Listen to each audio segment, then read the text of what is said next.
को इस गद्दी के आशीर्वाद की जरूरत है। मान समाज के एक एक घर को हम अगर कबीर पंथी नहीं भी हैं तो भी कबीर से दूर नहीं हो पा रहे हैं, क्योंकि उनका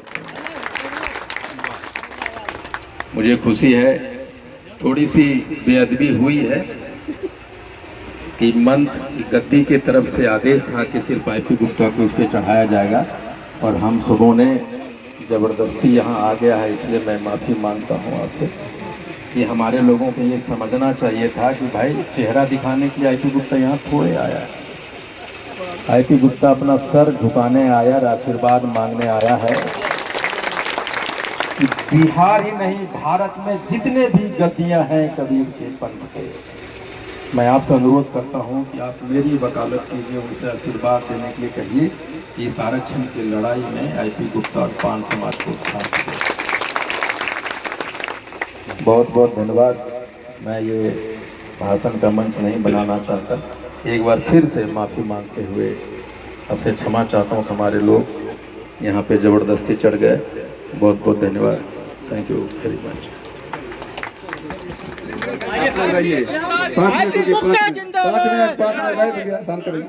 बोलिए सदगुरुदेव की जय। आज हमारे नेताजी आज जिस विषय पर हम लोगों को चर्चा देने के लिए आए हैं, पूरे भारतवर्ष में 6743 जाति है। कितना? 6743 जाति। आज यह इस मंच से जो हमारे नेताजी का आह्वान निकला, इस मंच पर चढ़ने का अधिकार नहीं था हमें। हम लोगों को छोटे छोटे टुकड़े टुकड़े में बांट करके आज शिक्षा पर अधिकार देख लीजिए किनका है, आज केंद्र पर अधिकार देख लीजिए किनका है। हम लोग 87% में है। कितना? 97% कहिए, 97 पूरे भारतवर्ष में। आज 97% में हम लोग हैं। हम लोग 10 जगह भी मौजूद नहीं है। हम लोगों की स्थिति इतना दयनीय है। सदगुरु कबीर साहब ने कहा कि मूर्ति पूजना महापाप है। आज हम लोग सदगुरु कबीर साहब की मूर्ति को पूज रहे हैं।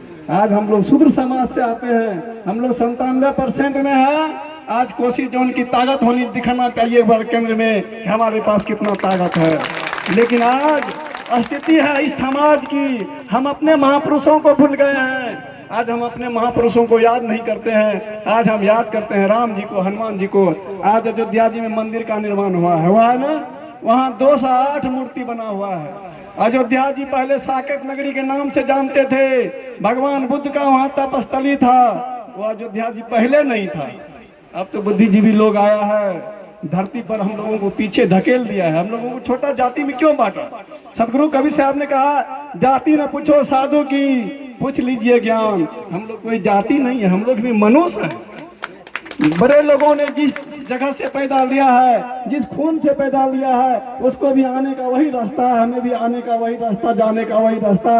तो हो गया फॉरवर्ड, 1 नंबर का जाति। और हम हो गए शूद्र कुल में, छोटे जाति के वर्ग के लोग। हमारा वो अलग है क्या? हमारा जन्मने का रास्ता अलग है क्या? हमारा जाने का रास्ता अलग है क्या? आज हम लोग कम बुद्धि के चलते, आज हम लोगों के पास में विवेक नहीं है। इसी विवेक के चलते आज हम लोगों में सामाजिक भावना गलत हो गया। भाई में प्रेम नहीं है, आपस में प्रेम नहीं है। कई दलों में हमको बांटा गया। आज हम लोगों का आरक्षण छीना गया।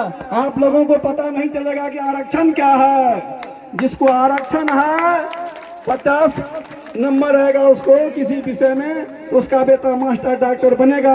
आज आपका बेटा को 100 का 100 नंबर लाना पड़ेगा, तब मास्टर डॉक्टर चपरासी का नौकरी होगा। ध्यान से सुन लीजिए, आरक्षण का पता सबको नहीं है। OBC ST के पता किसको है? पूछिए, किसी को नहीं है। आप लोगों को क्या दिया गया? लिखित रूप में हमारा नाम काट करके इस पन्ने से हटाया गया है। आज भगवान राम को पूजवाना चाहता है। आज सदगुरु कबीर साहब, रेदास, डॉक्टर भीमराव अंबेडकर का आज कहीं मंच लगता है क्या?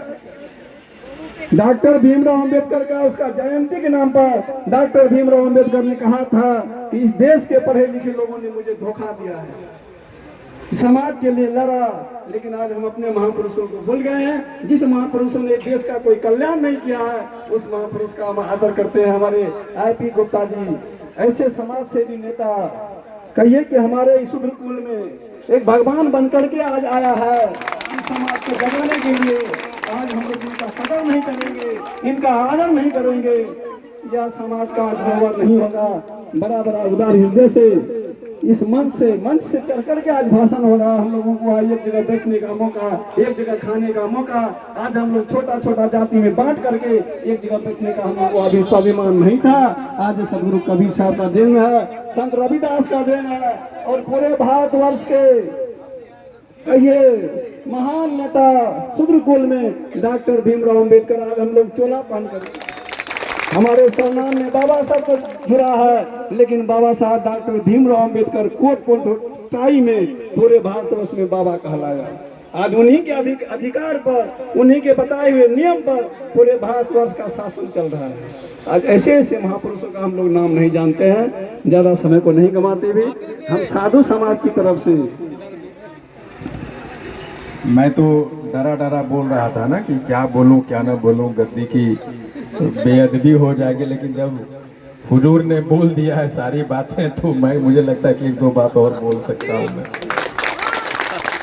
मैं तो डरा हुआ था कि ऐसा ना निकल जाए गद्दी की अपमान न हो, लेकिन जो दिल की भड़ास मेरी थी हुजूर ने निकाल दिया, इसके लिए बहुत बहुत धन्यवाद आपका।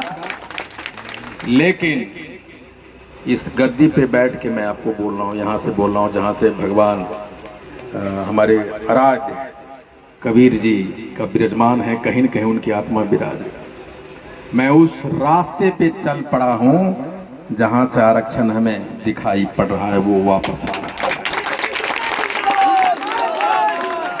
और इस गद्दी पे बैठ के कह रहा हूँ, यहाँ से खड़ा होके कि दुनिया इधर से उधर हो जाए, आईपी गुप्ता सिर्फ और सिर्फ आरक्षण के लिए जिंदा है और उसको लेकर आएंगे।